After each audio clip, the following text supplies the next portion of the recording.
고린도후서 10장 7절 한 절 읽겠습니다. 너희는 외모만 보는도다. 만일 사람이 자기가 그리스도에게 속한 줄을 믿을진대 자기가 그리스도에게 속한 것 같이 우리도 그러한 줄을 자기 속으로 다시 생각할 것이라. 아멘. 기도하겠습니다. 우리 아버지 하나님, 이 시간도 저희를 주의 말씀 앞에 나와서 그 말씀으로 우리를 돌아볼 수 있는 복된 시간 주심을 감사합니다. 이 시간 이 말씀이 우리에게 감춰져 있던 우리의 악함들, 우리가 어떠한 존재인 걸 낱낱이 드러내면서 그 안에서 하나님의 은총을 바라고 하나님의 은혜로 감사하는 귀한 시간 되도록 해주시옵소서. 예수님 이름으로 기도합니다. 아멘. 오늘 본문에서 사도 바울은 자신의 사도직을 무시한 사람들을 가리켜서 외모만 보는 자들이다, 이렇게 규정을 합니다. 자, 바울이 몸이 약하고 또 말도 시원하지 않다, 그게 이유가 되었던 것이죠. 그걸 이유로 해서 도무지 바울이 사도 같지가 않다, 그렇게 시비를 걸었던 사람들입니다. 몸이 약하다. 바울이 이제 몸의 병 때문에 고생을 했으니까 또 몸이 약했던 건 사실일 것이고, 근데 그걸 보면서 넌 몸이 약해, 사도답지가 않다, 또 말이 왜 그렇게 시원치가 않나, 말이 시원치 않았다는 것이 어떻게 얘기를 했던 것인지도 모르겠습니다. 근데 어쨌든 좀 말을 어눌하게 했다든가 좀 그런 문제가 있었겠죠. 사도라는 건 말하는 사람인데 말을 좀 시원하게 듣기 좋게 했으면 좋겠는데 그렇지를 못했던 것 같습니다. 그런 것들을 내세워서 사도답지 못하다, 이렇게 시비를 걸었다는 건 분명히 그들이 외모를 보고 사람을 평가하고 판단했던 그런 자들이다, 그렇게 얘기는 할 수 있을 겁니다. 여기까지는 우리가 충분히 이해할 수 있는 그런 내용이라고 할 수가 있는데, 이제 그 이후에 이어지는 그런 말들이 우리의 어떤 그 생각, 우리 예상을 또 벗어난다.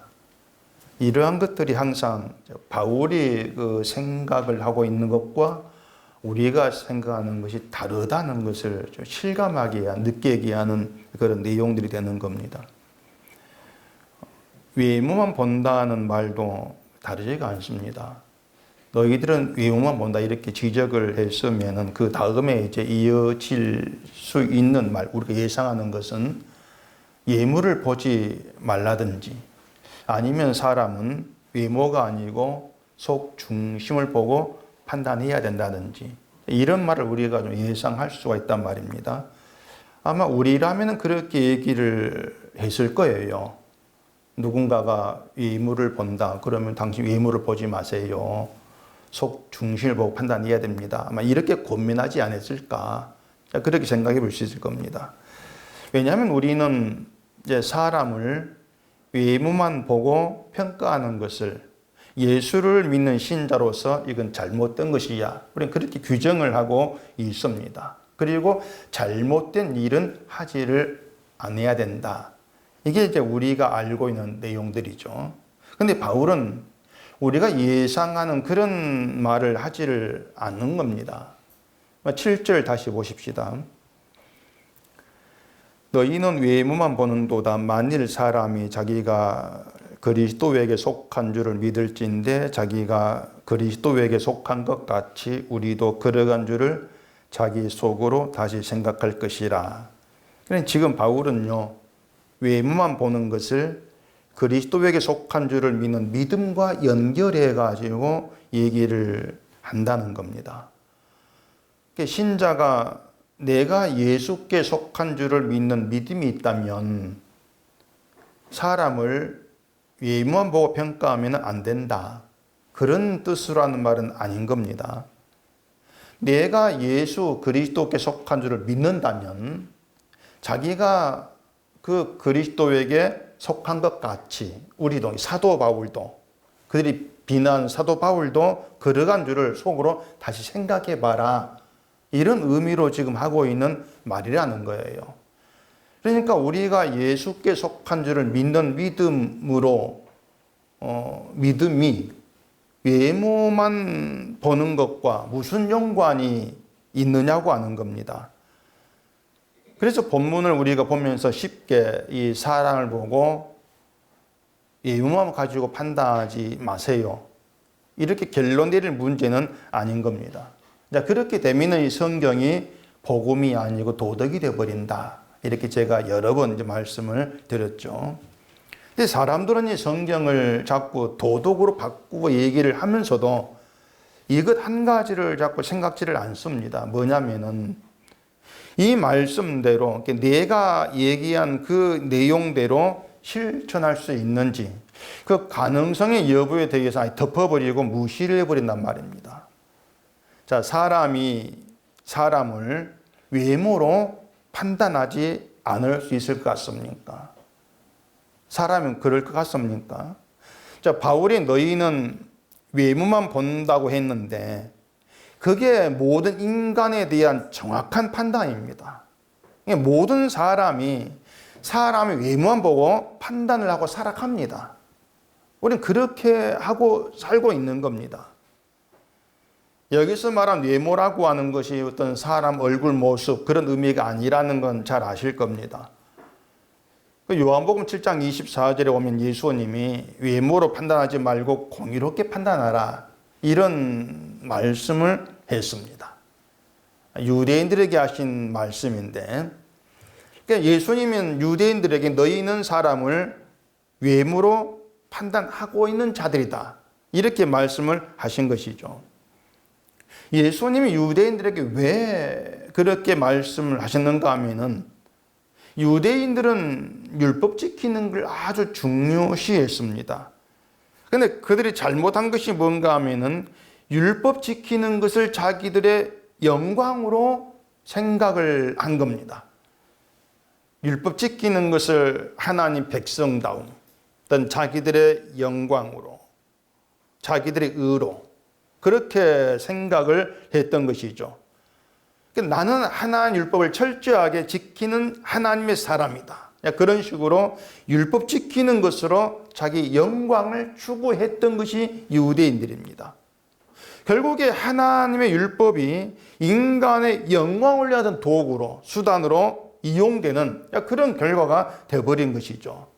그런 유대인을 향해서 예수님이 너희 중에 율법 지키는 자가 없다. 이렇게 말씀을 하셨던 거예요. 왜냐하면 율법이라고 하는 건 인간의 영광이 아니라 하나님의 영광을 위해 주어진 것이기 때문에 율법을 지킨다면 하나님의 영광을 높이는 쪽으로 나와야 되죠. 내 영광이 아니라. 근데 유대인들은 몽땅 다 자기 영광을 추구하는 율법으로 이용했기 때문에 너희는 율법 지키는 것이 아니다.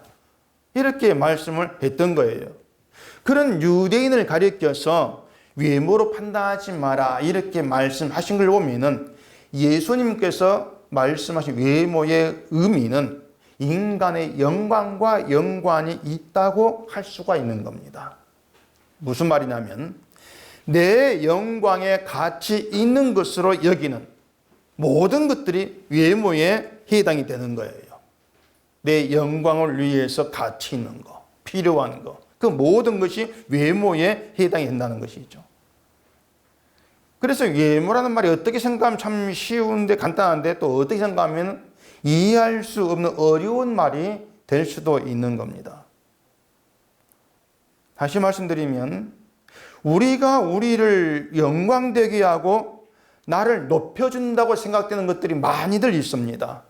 우리는 그것은 내게 필요한 가치 있는 거, 우리는 그렇게 이제 간주를 하는 것이죠. 그게 외모라는 것들이에요. 그게 외모다. 자, 바울이 몸으로 대할 때에는 약하다 이렇게 말한 사람들이 있었습니다. 이 사람들은 사도라면은 몸이 약한 것보다 강해야 된다 이렇게 생각을 했었던 것이죠.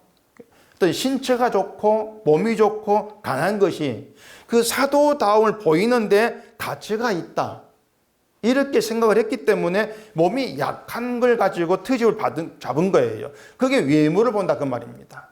외모를 보는 것이다. 그러니까 몸이 어떤 약하고 강한 이걸 본다는 것이 아니고 사도다우면은 몸이 강해야지 어떤 가치 있는 걸 따로 보고 있다고 하는 것이죠. 인간의 영광에 가치 있다고 생각되는 거 이걸 보면서 그걸 기준해 가지고 사람을 판단을 한다는 것입니다. 그래서 외모만 본다거나 외모로 판단을 하게 되어지면은 나에게 영광이 되는 가치 있는 것을 기준해 가지고 저 사람은 이렇고 이 사람은 이렇고 평가하게 될 수밖에 없는 거예요. 한마디로 말해서 자기 영광만 추구하는 사람의 기준으로 그 시각으로 사람을 보고 평가하는 것이 외모를 보는 것. 이렇게 이제 바울은 얘기를 하고 있는 겁니다. 근데 사람의 시각으로는 결국은 사람을 바르게 판단할 수가 없는 거예요. 우리의 시각이라고 하는 것으로는. 뭐냐면 사람을 보는 기준 자체가 잘못되어 있기 때문이란 말입니다. 앞에서 예수님은 외모로 판단하지 말고 공의롭게 판단하라 이렇게 말씀을 했습니다. 요한복음에. 외모로 판단하는 우리가 아주 잘하는 것이고 우리가 그렇게 살고 있는 것이고 공의롭게 판단하는 건 우리가 할 수 있는 일이겠습니까? 사람을 공의롭게 판단한다. 우리는 그런 판단을 하지를 못해요. 일단 인간은 공의로울 수가 없는 겁니다. 인간 자체가 의롭지가 못하고 불의한 존재입니다. 불의한 존재가 인간을 공의롭게 판단한다는 것은 있을 수가 없는 것이죠. 공의라고 하는 것은 우리 인간에게 있는 것이 아니고 하나님께만 있는 하나님의 고유 속성이에요. 공의라고 하는 것이. 하나님만이 의로우시다. 그렇게 생각하시면 돼요. 하나님만 의롭기 때문에 공의로운 판단 역시 하나님만이 하실 수가 있는 일이란 말입니다. 그러면은 하나님이 우리를 공의롭게 판단하신다. 그럼 그 결과는 뭐겠습니까? 하나님 우리를 공의롭게 판단한다. 하나님의 의로우심이 뭐냐면은 불의에 대한 분노입니다. 그게 하나님의 공의예요. 불의에 대한 하나님 분노. 모든 불의한 것에 대해서 하나님이 분노하시고 심판하시는 것이 하나님의 공의입니다. 따라서 하나님의 공의로우심 앞에서 우리는 심판받을 자입니다. 그게 공의롭게 판단하는 겁니다. 심판받을 자다. 그래서 하나님의 공의로 판단을 받게 되어지면 나는 물론이고 모든 사람은 모두가 동일하게 심판받을 자로 나와지게 되는 거예요. 그게 공의의 판단이에요.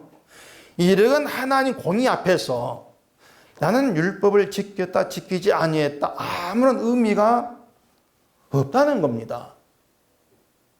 율법을 지켰어도 하나님의 공의에 의해서 심판받을 자인 것이고 율법을 지키지 않으면서도 역시 심판받을 자라는 겁니다. 그게 공의예요. 우리가 가치 있는 것으로 평가하는 모든 외적인 것들, 그 외모들 다 가져와도 결론 똑같습니다. 심판받을 자다. 그러니까 하나님의 공의를 이길 수 있는 가치 있는 것이 이 땅에 존재하지를 아니한다는 거예요. 예수님이 율법을 드러내면서 자기 영광을 추구하는 유대인들에게 공의롭게 판단하라 말씀한 이유가 바로 여기에 있는 겁니다. 하나님의 공의로 너희 자신을 판단해 바라는 거예요. 그러니까 하나님의 공의를 가지고 남을 판단해 이런 것이 아니고 하나님의 공의로 너 자신을 판단해라는 겁니다. 남 보지 말고. 그렇게 되어지면은 자기의 영광을 추구하는 모든 것이 하나님의 분노를 사는 악함으로 드러난다는 거예요. 그렇기 때문에 하나님의 공의를 생각하면은 몸이 약하다, 말이 시원치 않다 이것이 무슨 의미가 있냐는 겁니다. 공의로 판단하게 되어지면은 더군다나 이 사도로 복음을 전하는 그런 일에 몸이 약하다고 해서 문제될 것이 없고 말이 시원하지 않다고 해서 문제될 게 뭐냐고 하는 거예요. 몸이 강하고 뭐 말을 잘한다고 해서 복음이 더 복음답게 되는 거 아니지 않습니까? 그런데도 불구하고 그런 외적인 것을 따졌다고 하는 것은 오히려 본인들 스스로 복음에는 관심이 없다는 걸 드러내는 그런 모습에 지나지를 않는 것이죠. 복음에 관심이 없기 때문에 복음이 안 들리고 복음은 들리지 않고 눈에 보이는 것만 관심을 두면서 나보다 부족하다고 생각된 외적인 것들에 무시하는 그런 모습으로만 드러난다고 하는 겁니다. 그 교회가 목사를 청명할 때 보면은 요구하는 보통 자격 조건들이 한 5가지를 항상 좀 많이들 내놓습니다. 여러 가지가 있는데. 그럼 제가 그런 교회 청빙 그런 조건들을 뭐 여러 군데서 본 적이 있는데 아무리 봐도 그 5가지 중에 필히 있어야 될 것이 보이지가 않습니다. 그게 뭔가 하면 제 생각이에요. 그게 뭔가 하면은 사람 눈치 보지 않고 복음만 전하실 분. 거기에 안 들어가 있습니다. 저는 거기 들어갔으면 좋겠는데 거기에 빠져 있습니다. 어떤 청빙 조건을 봐도 그런 조건이 들어간 걸 제가 본 적이 없어요. 어떤 목사라도 저 사람 복음을 전하다 이렇게 믿어주는 것인지 아니면 복음에 관심이 없어 그런지 모르겠는데 제 생각에는 복음이 중요하지도 않고 관심도 없고 그래서 어떤 그런 내용은 언급되지 않은 게 아닌가 그냥 그렇게 생각합니다. 은속교회도 언젠가는 뭐 다른 목사를 이제 청빙해야 될 건데 물론 어떤 목사를 청빙해가는 저는 전혀 관여하지 않을 겁니다. 그것은 제 생각이니까 아무 관여하지 않을 거예요. 그래도 제가 좀 부탁을 하고 싶은 것은 사람을 보지 마시고 복음만 전하는가 그냥 그걸 보셨으면 좋겠다는 것이 이제 제 바람이에요. 그래서 청빙 광고라는 걸 한다면 그럴 때에도 다른 구질구질한 조건을 다 삭제해버리고요. 말씀드린 것처럼 사람 눈치 보지 않고 복음만 전하실 분 대환영. 딱 그 하나면 될 것 같아요. 그 하나면은. 복음만 전하는 걸 어떻게 알 수가 있냐면 어떤 경우에도 인간을 죽음의 존재로 간주하고 그 죽음의 존재가 베풀어진 십자가 은혜만 중심으로 해가지고 하나님의 자비하신 은총과 사랑을 증거하는 것. 그러면 되는 거예요. 그게 복음의 내용이니까. 그래서 복음은 언제나 인간의 어떤 공로나 실천이나 의로움이나 이 모든 걸 거부합니다. 그걸 생각한다면 그것을 받아주지 아니하는, 그걸 거부하는 그런 설교. 그냥 그걸 통해서 이 목사가 복음을 전하는지 아니면 복음을 모방해서 흉내만 내고 있는 것인지 이건 분별할 수가 있을 거예요. 만약에 청빙을 해가지고 흔히 선을 본다고 하죠. 와서 설교를 하는데 저는 이런 교회를 꿈꾸고 있습니다. 우리 함께 믿음으로 이런 교회를 만들어 갑시다. 이렇게 설교한다면 어떻게 되겠습니까? 그럼 탈락이죠. 그냥 조용하게 교통비 주고 보내면 되는 겁니다. 그냥 다른 건 할 것 없어요. 설교에는 인간의 어떤 포부나 꿈이 나와질 수가 없습니다. 하나님의 행하신 일만 나오면 되는 거예요. 그게 설교예요. 그게 복음이고 그게 성경이니까. 하나님께서 예수를 보내시고 십자가에 못 박혀 죽게 하심으로써 하나님 나타내시는 것, 증거하시는 것, 하나님 행하신 일들. 이것만 그대로 드러내면 그게 복음이에요. 그러니까 다른 것들 다 생각하지 마시고 그렇게 예수님만 생각하면서 그 예수님만 나타낸다. 그런 설교라면은 빨리 짐 싸고 오시라고. 그러면 되는 겁니다. 제가 지금 이제 목사 청빙에 팁을 미리 드리는 겁니다. 사무엘상 16장에 보면은 하나님이 사무엘을 이새의지에 보내셔가지고 이새 아들들 중에서 왕을 찾게 하는 그런 내용이 있지 않습니까? 이새 아들이 8명인데 그때 양을 지키고 있던 다윗을 제외하고 사무엘 앞에 나왔던 아들이 7명입니다. 그 7 아들 중에 사무엘 마음에 들었던 아들이 엘리압이었어요. 엘리압을 보고 사무엘이 여호와의 기름 부음을 받을 자다. 그렇게 사무엘이 결정을 했던 것이죠. 근데 하나님은 다른 말씀을 했습니다. 그 사무엘상 16장 7절에 보면은 여호와께서 사무엘에게 이르시되 그의 용모와 키를 보지 말라. 내가 이미 그를 버렸노라. 내가 보는 것은 사람과 같지 아니하니 사람은 외모를 보거니와 나 여호와는 중심을 보느니라 하시더라. 엘리압이 사무엘 마음에 들었던 것은 용모가 좋고 키가 크다는 그것 때문이었습니다. 외모가 왕답다. 어떻게 말하면 왕다운 풍채가 있다. 그렇게도 설명할 수 있겠죠. 그게 사무엘 생각이었습니다. 왕인데 왕을 뽑는데 용모, 키도 중요하다는 것이죠. 왕이라고 하던 기준이 이제 있었단 말입니다. 근데 하나님은 사무엘의 그런 생각을 거부하지 않습니까? 그래서 용모와 키를 보지 말라고 하시면서 하나님은 중심을 본다. 속 중심을 보신다. 이렇게 말씀하신 거예요. 하나님의 왕으로 택한 사람이 다윗이었습니다. 그런 다윗의 중심은, 속 중심은 형들에 비해서 다르다. 이런 뜻이었겠습니까? 왕이라면 이제 백성을 다스리고 살피해야 되는 그런 이제 사람이니까 속 중심이 인자하고 자비로움이 있어야 된다. 그래서 왕의 이제 다윗의 속 중심이 그런 인자와 자비로운 마음이어서 왕으로 세운 것이다. 이렇게 설명이 되겠냐고 하는 거예요. 외모를 보면 사람은 다 다릅니다. 용모가 다르고 키가 다르니까 다 다릅니다. 그래서 외모를 기준하게 되면은 좀 잘난 사람이 있고 또 상대적으로 못난 사람도 있게 됩니다. 근데 중심을 보게 되면은 모든 사람은 같을 수밖에 없어요. 이유가 뭐겠습니까? 인간의 중심에 있는 건 뭐예요? 죄밖에 없습니다. 중심 보신다고 하는 것이 속 마음의 자비와 인자를 보는 게 아니에요.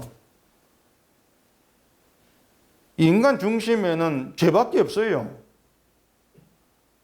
용모와 키가 다른 사람보다 더 좀 잘나게 보인다 할지라도 중심으로 들어가게 되어지면은 자기 영광만 추구하고 살아가는 악한 자고 불의한 존재.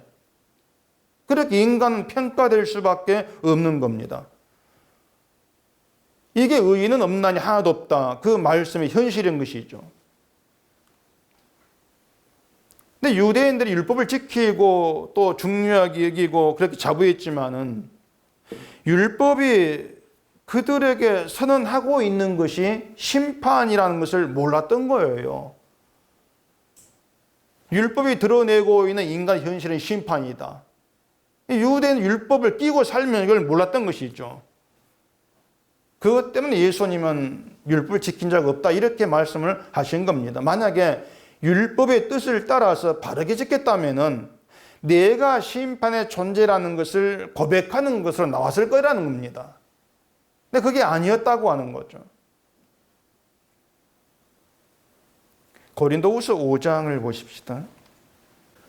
고린도후서 5장 14절입니다. 그리스도의 사랑이 우리를 강권하시는도다. 우리가 생각하건대 한 사람이 모든 사람을 대신하여 죽었은즉 모든 사람이 죽은 것이라. 그가 모든 사람을 대신하여 죽으심은 살아있는 자들로 하여금 다시는 그들 자신을 위하여 살지 않고 오직 그들을 대신하여 죽었다가 다시 살아나신 이를 위하여 살게 하려 함이라. 자, 예수님이 우리를 대신하여 죽으신 것은요, 죄인된 인간이 자기 힘으로 자기를 구원할 능력과 가능성이 없기 때문에 그런 것입니다. 따라서 예수님이 대신 죽으신 것은 모든 인간이 구원될 수 없는 죄인이다. 죽은 자다. 그 선포예요. 대신 죽으셨다고 하는 것이. 이것이 예수님이 대신 죽으심으로 드러나는 세상의 공평이란 말입니다. 공평한 거죠. 모든 인간이 죽은 자다. 공평하게 만드는 거예요. 예수님이 대신 죽으심이 뭐 용모가 좋고 키가 크고 말을 잘하고 성품이 좋은 그런 사람들을 예외로 한 건 아니란 말입니다. 너희들은 너희의 그 자질로 구원되니까 너희들은 빠지고 너희보다 못한 사람을 대신해가 죽을게. 이게 아니지 않습니까? 모든 사람입니다. 성품 뭐 좋고 나쁘고 그 상관없이 모든 사람을 다 끌어들여서 너희 모두를 대신 내가 죽었다. 그 의미가 뭔가를 생각하셔야 돼요. 예수님이 대신 죽어서 내가 구원받았네. 그렇게 나가면 안 된다는 겁니다. 예수님이 모든 사람을 대신 죽었어. 아, 모든 사람이 구원될 가능성이 있는 죄인이라는 뜻이구나. 그렇게 보시라는 얘기입니다. 그게 복음이라는 거예요. 그래서 바울이 예수님이 모든 사람을 대신하여 죽으셨다는 말을 하는 이유가 있는 겁니다. 그 고린도후서 5장 12절에 그렇게 얘기를 합니다. 우리가 다시 너희에게 자천하는 것이 아니요 오직 우리를 말미암아 자랑할 기회를 너희에게 주어 마음으로 하지 않고 외모로 자랑하는 자들에게 대답하게 하는 것이라. 그 말이에요. 자, 당시 고린도 교회에는 예루살렘 교회에서 발행한 추천서라는 걸 들고 온 사람이 있었습니다. 추천서 있는 사람들. 예루살렘 교회에서 발행한 추천서라면 권위는 추천서로 인정됩니다. 예루살렘 교회는 당시 어떤 지금의 기독교로 말하는 중심 기관이거든요. 그 중심 기관을 발행한 추천서니까 권위가 있는 추천서죠. 그 추천서가 있는 사람은 그 추천서가 자기를 증명하는 겁니다. 우리 이렇게 권위 있는 추천서를 가지고 있는 사람들이다. 근데 바울에게는 그런 추천서가 없는 거예요. 그래서 추천서가 없는 바울과 추천서가 있는 사람 중에 누가 더 믿을만 하냐. 이렇게 비교를 하는 것이죠. 당연히 사람들은 추천서가 있는 자에게로 마음이 기울어진단 말입니다. 예루살렘 교회가 추천할 사람이라면 믿을만하다. 그렇게 추천서로 사람을 판단해버린 거예요.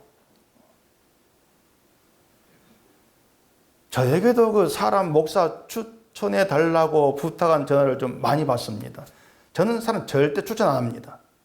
왜냐하면 사람도 믿지를 못하겠어요. 저도 쟤를 믿지를 못하는데 누구를 믿습니까? 비록 들을 때는 복음을 전한다고 하는데 뭐 뒤로 뭘 까고 있는지 어떻게 알아요, 그것을?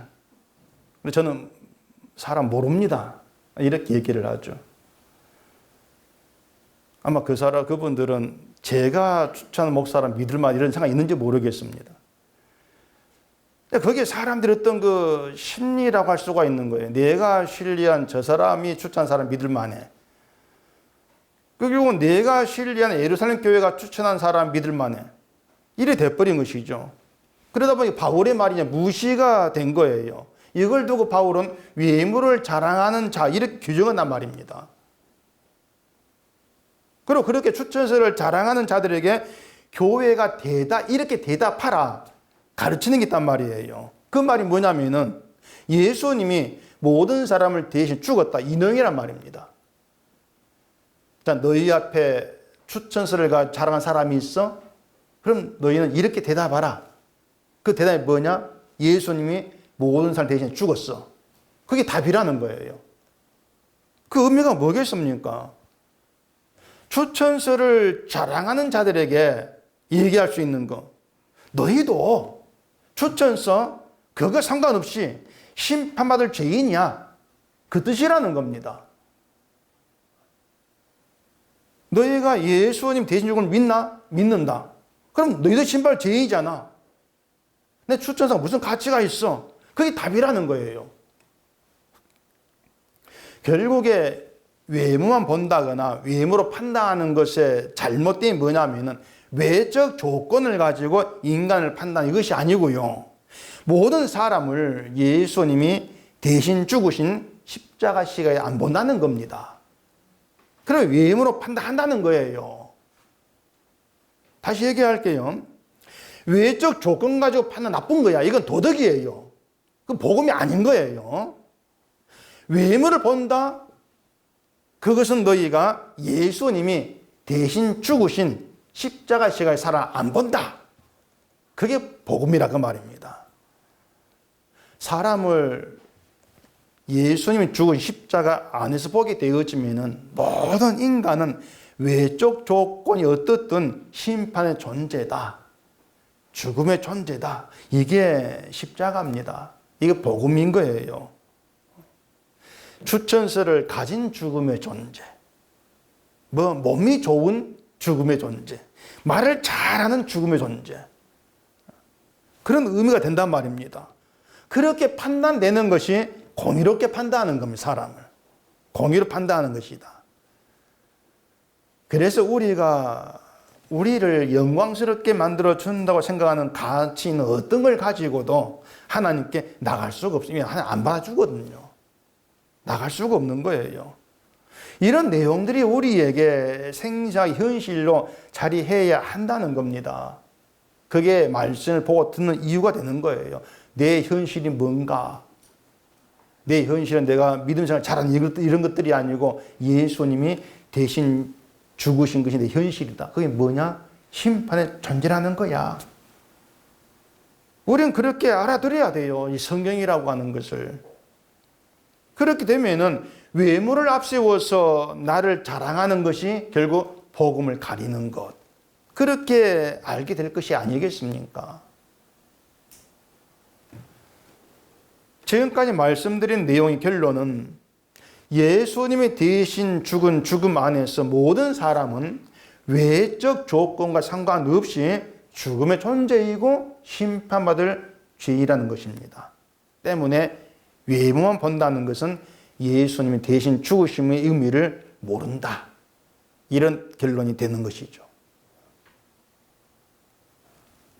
그러면서도 나는 교회를 다닌다. 이걸 빌미로 해서 예수님이 나를 대신 죽었습니다. 이렇게 말은 할 것 아니겠습니까? 그렇게 십자가를 말하면서 사람 볼 때 예언 본다. 그럼 그 사람 십자가는 그냥 어떤 이론이고 형식일 수밖에 없는 거예요. 본문에서 이 바울이 외모만 보는 걸 지적을 하고 예수께 속한 믿음을 지금 얘기를 했지 않습니까? 예수께 속한 믿음. 그래서 말씀드린 것처럼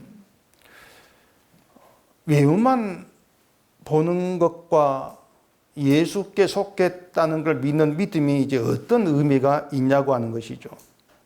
자, 우리가 믿는 것은 우리가 예수 그리스도에게 속한 자가 되었다는 겁니다. 이게 우리 믿음입니다. 그런데 어떻게 예수께 속한 자가 되었냐고 하는 거예요. 어떻게? 외모만 보는 자들에게 바울이 말하고자 하는 것은 너희가 그리스도께 속한 자를 믿느냐? 그러면 너희가 외모 때문에 그리스도께 속한 자가 되었냐고 하는 거예요. 바울보다 나보다 몸이 좋아서 그랬냐? 나보다 말을 잘해서 예수께 속한 자가 되었냐? 이런 의미가 되는 것이죠. 그게 너희들 믿음이야 그거예요. 당연히 외모 때문이 아니고 하나님이 부르신 은혜라 이렇게 말하지 않겠습니까?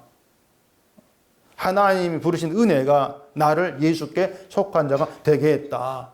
이게 정말 너희의 믿음이라면은 그 믿음을 가지고 바울 자기를 생각하라는 거예요.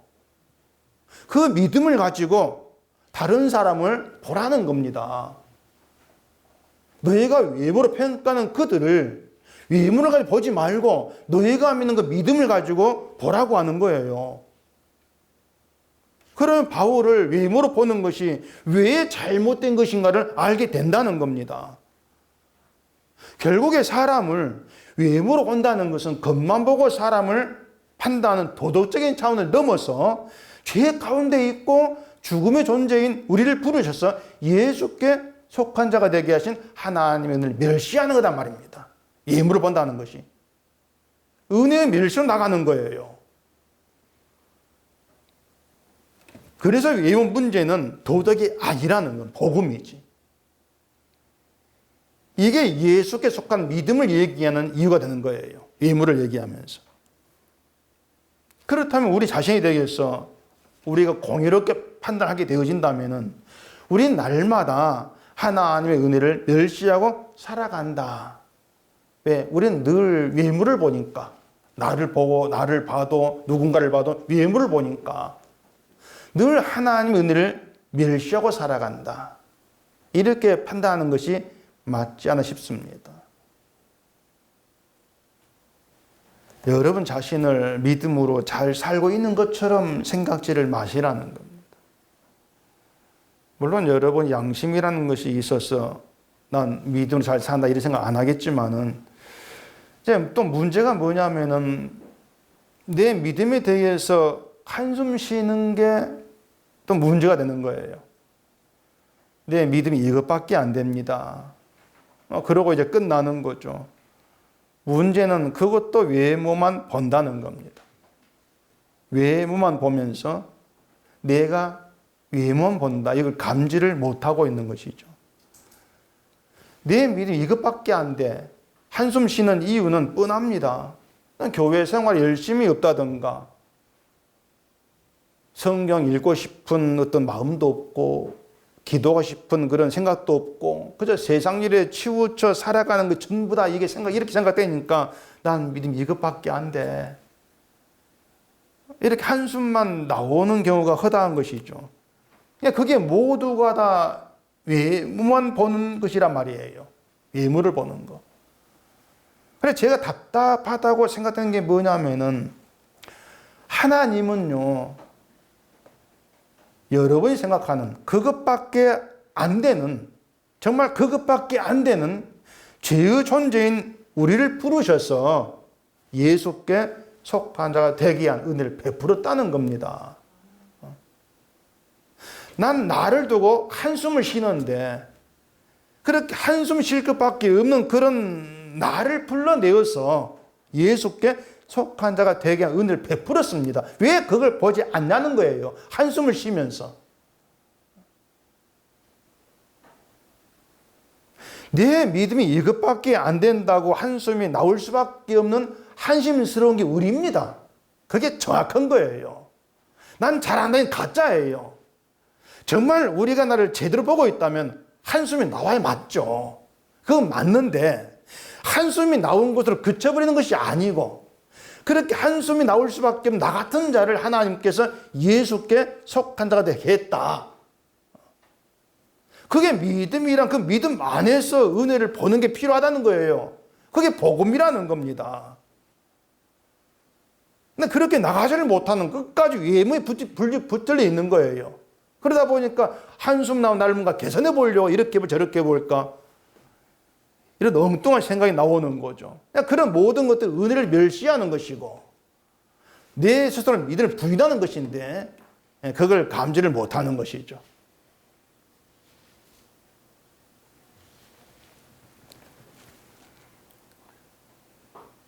우리는 한심스러운 존재, 정말 한심스럽습니다.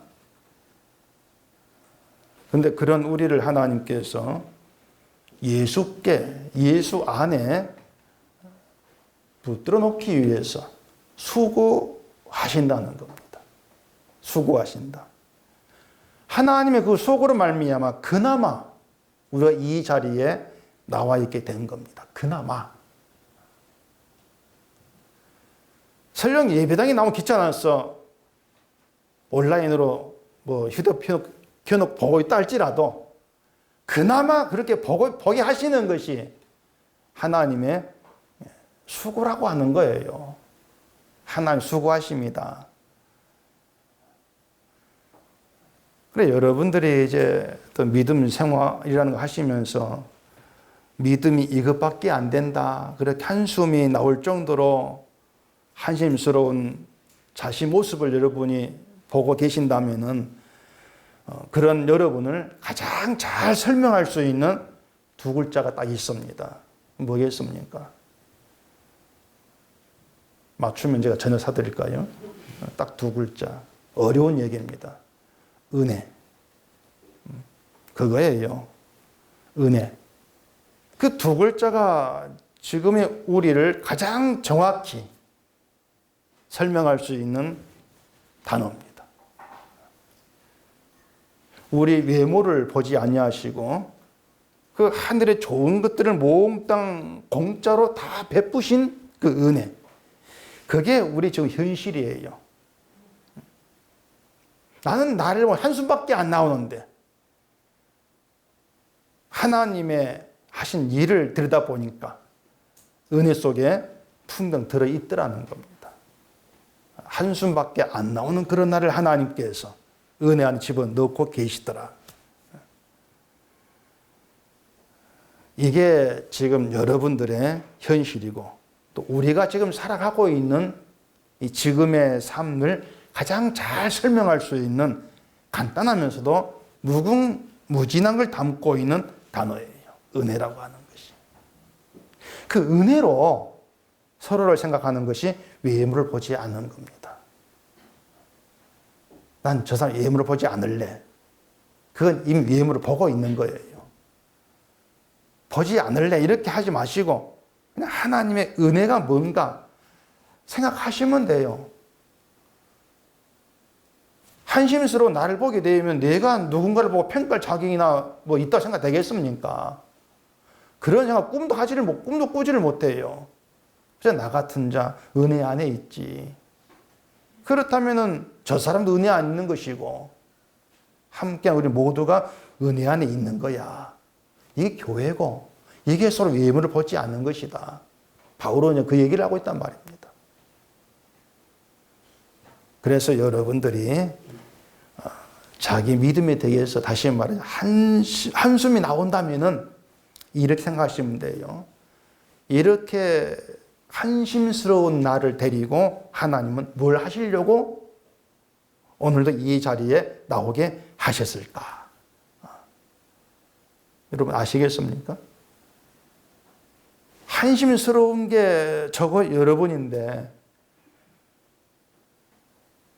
그런 나를 데리고 뭘 하시려고 이 자리에 서서 설교하게 하시고 또 이 자리에까지 나오게 하셨겠습니까? 여러분 데리고 뭘 하시려고? 정신 차리기 위해서 저 아프리카 선교사를 보내려고 하시겠습니까? 오히려요, 한심스러운 모습 그대로 이 자리에 나오게 하셔서 하나님의 은혜의 능력 때문에 그나마 네가 믿음 안에 버티고 있는 거야. 이걸 알게 하시고 증거하게 하시는 것이 하나님의 일인 거예요. 우리의 한심 모습을 도구로 해서 하나님의 은혜와 능력을 드러내시는 것. 그게 하나님의 일인 겁니다. 그래서 어떤 순간에도 하나님의 일은 하나님이 하고 계시는 것이지 뭐 믿음 중 어떤 사람이 하고 있는 것은 아무것도 없는 겁니다. 이런 모든 내용들이 외모를 보는 것의 어리석음을 얘기해 주고 있는 겁니다. 기독교인이 가장 많이 속는 게 잘 믿어야 된다. 그거거든요. 참 잘 많이 속는 거예요. 잘 믿어야 된다. 이 생각 자체가 잘못된 것이다. 그 뜻이 아닌 겁니다. 문제는 인간이 죄인이다. 이 사실을 납득하지 못하면서 잘 믿어야 돼. 그렇게 생각하는 거. 이게 문제라는 겁니다. 죄인이란 사실이 납득되지 않는 사람이 잘 믿으려고 열심을 낸다? 어떻게 되겠습니까? 잘 믿는다고 생각된 모든 것들을 자기 잘난을 보여주는 외모가 되어버리는 거예요. 교회를 다니고 교회 일에 열심을 내는 모든 것이 외모가 되어버리는 것이죠. 하지만 죄인이란 사실이 납득이 되고 자신을 죄인으로 그게 현실로 그렇게 바라본다면 잘 믿어야 돼. 이 생각 자체가 허구라는 것을 알게 되는 겁니다. 그래서 교회에 나오는 걸 게을리 하는 것이 아니고 교회를 잘 나오고 교회 일에 뭔가 열심을 내는 것이 있다 할지라도 그걸 가지고 난 잘 믿어. 그렇게 생각지를 않는다는 거예요. 그게 외모를 보지 않는 겁니다. 그러면 서로를 볼 때에도 기준이 뭐 주의를 잘 지키나 봉사를 잘하나 이게 아닐 거 아니겠습니까? 우리 모두가 다 모든 자에게 공짜로 베풀어진 하나님의 은혜 안에서 볼 게 아니냐는 겁니다. 은혜 안에서. 거기에는 잘남도 없고 못남도 없더라는 거예요. 로마서 8장을 보십시다. 로마서 8장 29절입니다. 하나님이 미리 아신 자들을 또한 그 아들의 형상을 본받게 하기 위하여 미리 정하셨으니 이는 그로 많은 형제 중에서 맏아들이 되게 하려 하심이니라. 또 미리 정하신 그들을 또한 부르시고 부르신 그들을 또한 의롭다 하시고 의롭다 하신 그들을 또한 영화롭게 하셨느니라. 하나님이 미리 아신 자가 있습니다. 미리 아신 자들을 미리 정하셨다. 또 미리 정하신 그들을 부르셨다. 부르신 그들을 의롭다 하시고 의롭다 하신 그들을 영화롭게 하셨다. 그 내용이죠. 이걸 두고 또 하나님께서 우리를 이제 구원하신 순서로 말하는데 조작이에요. 지금 구원 순서를 바울이 얘기하고 있는 게 아닙니다. 바울은 인간의 외적 조건은 전혀 고려된 바 없는 하나님의 은혜의 일을 지금 얘기하고 있는 겁니다.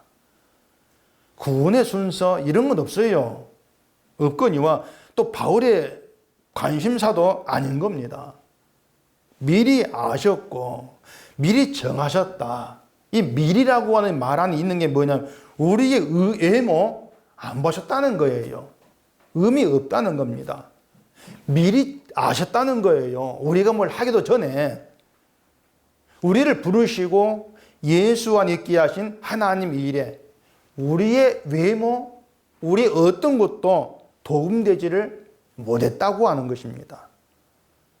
이런 방식이 하나님의 일을 모르기 때문에 자꾸 외모를 보게 되어진다는 거예요. 외모를 보면서 구원받을 만한가, 복받을 만한가, 내가 나를 판단하게 되어지는 것이죠.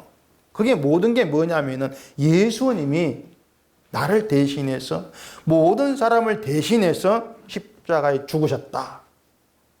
이걸 생각지를 않는 겁니다. 그걸 멸시하는 것이 된단 말이에요. 그렇게 오면은 지금의 기독교는 한마디로 말하면 십자가가 없는 겁니다.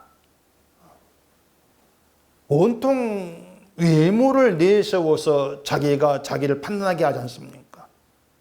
당신들 그래가지고 예수를 믿는 겁니까? 막 야단치기도 하고요. 그러니까 그런 말의 의미가 뭐냐면 난 십자가 관심 없다. 그거가 똑같은 거예요. 기독교인 마음에 십자가 없는 거예요. 있다 해도 내 구원을 위한 십자가로만 자꾸 보고 있을 뿐인 것이죠. 관심은 교회 생활 잘해가지고 복받고 평안으로 살아가는 거. 모든 거기에 꽂혀 있는 것이고. 그래서 외모를 번듯하게 해서 하나님께 나가는 것을 바른 믿음 착각을 하고. 이런 현실을 두고 하나님은 외모로 사람을 취하지 않는다. 이렇게 말씀을 하신 겁니다. 로마서 2장에 있죠. 외모로 사람을 취하지 않으신다. 그분이 하나님이시다. 여러분이 믿는 하나님은 외모로 사람을 취하지 않는 분입니다. 분명히 하셔야 돼요. 여러분이 아는 하나님이 그런 분인가를 다시 확인하셔야 돼요. 하나님 외모로 사람을 취하지 않는 분임을 안다면은 외모에는요 신경 쓰지 말고 예수님의 피의 은혜가 아니면 저주받을 것밖에 없는 그런 자로 주님께 나가시면 된단 말입니다. 그게 진짜 신앙이니까. 외모에 막 신경을 써서 믿음 좋은 사람이라 칭찬을 잔뜩 받고 있다 할지라도 하나님 절대 안 봐주십니다. 그거 보는 분이 아니신 거예요. 오히려 내가 만들어 놓은 그런 외모가 십자가로 나가는 것을 방해합니다. 다시 말하자면 하나님은 외모로 사람을 취하지 아니하신다. 이걸 아시고 지금의 우리의 정말 한심스러운, 기대할 것 없는, 믿음도 없는 그 모습 그대로 주를 바라보시고요. 그 주로 말미암아 베풀어진 은혜, 그 은혜가 어떤 것인가를 깊이 알아가시면서 한심스러운 그대들에게 은혜가 충만하기를 바랍니다. 기도하겠습니다. 우리 아버지 하나님, 주의 말씀 앞에서 아무것도 내세울 것이 없는 정말 한심스러운 존재로 나온다는 것이 크나큰 자유가 되고 은혜가 된다는 것을 이 시간 말씀을 통해서 깨닫게 되어집니다. 좋은 외모로 나를 갖출 필요가 없는 것이 하나님의 세계입니다. 복음의 세계입니다. 이 복음의 세계에서 내 외모를 보는 것이 아니고 외모는 누군가를 보는 것이 아니고 그저 우리가 모였을 때에 공짜로 베풀어진 은혜 안에서 은혜만 바라보는 저희가 되어지도록 우리의 심령들을 성령으로 다스리시고 주관해 주시옵소서. 예수님 이름으로 기도합니다. 아멘.